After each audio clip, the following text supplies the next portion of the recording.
A Detroit bus driver and her supervisor left a running city bus for a romantic rendezvous, leaving riders stuck and frustrated.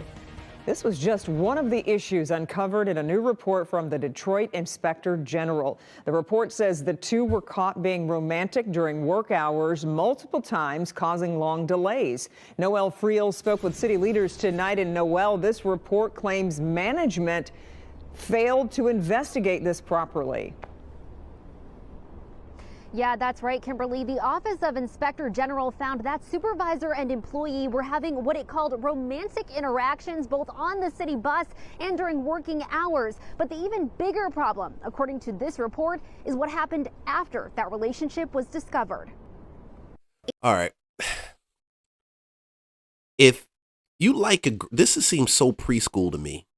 I remember growing up and I would dip out and call in sick to my dollar store job in order to go hang with the girl that I was, trying to get with. This is the equivalent of it, and this is what high school students do.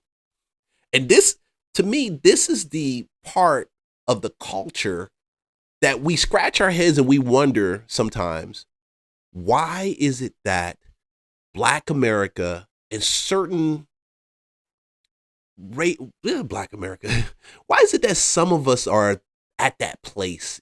Some of us get it, but then we have a large amount that don't.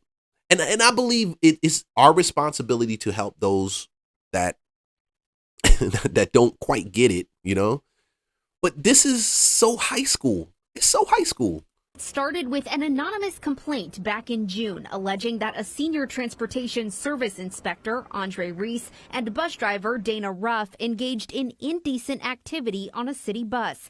An investigation by the Office of Inspector General uncovered video footage from May 6th showing the two fondling each other on a bus. And they got you on video too?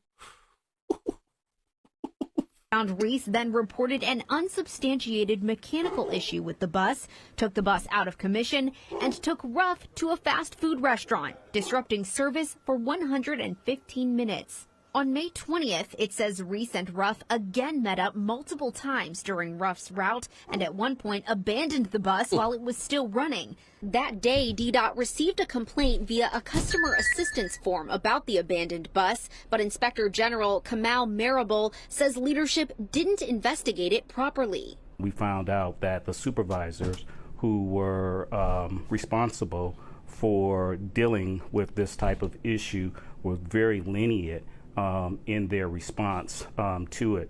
DDOT Superintendent Howard Bragg classified their actions as a Class 4 offense, which would normally be punishable by a 30-day suspension followed by termination.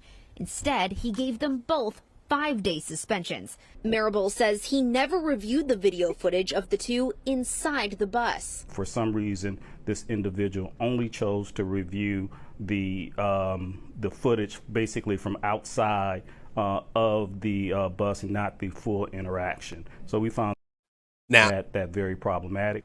Yeah, and I think the reason why he only did a partial review of that footage is they either know him or they have some connection to that person that's actually doing that. But we also got to consider that I think Detroit, they're union right there. So getting rid of them when it's not no big violation, it's still a big violation in my opinion. In my opinion, that's a huge violation. But they got the favor. They got a soft touch right there. But I think they just kept on going, man. The Office of the Inspector General is now recommending discipline for Bragg and the DDOT Assistant Director, additional consequences for Reese and Ruff, as well as policy reform and enhanced training for DDOT leadership. The real victims in this were the citizens who were waiting on buses that did not come on time because you had individuals who did not take their job and their responsibility seriously. And in a statement, Executive Director of Transit Robert Kramer said DDOT is already implementing some of those recommendations, saying in part, quote, "We will ensure that employee disciplinary actions align with the city's human resource standards and improve processes to prevent discipline not being applied appropriately in the future." DDOT will submit a response to the Office of Inspector General by January 23rd. There was also another version that I saw of this where they had people that were still on the bus when they linked up. They like left the people and went to link up for whatever reason. And that's the only reason why we know about it, is simply because the people that were left there got upset. Man,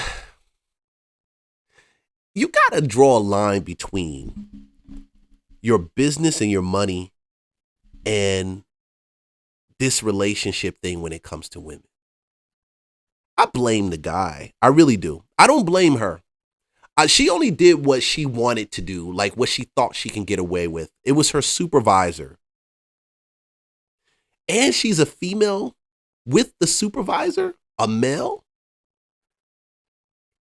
He just can't wait till after work to link up with her. You can't. I mean, that's the most stupidest and craziest thing I've ever seen. I've never seen it like this. Maybe they got caught and it happens already. It maybe happens on a regular, but they just got caught in the middle of it. Bro. And the union is the reason why they're still there, honestly.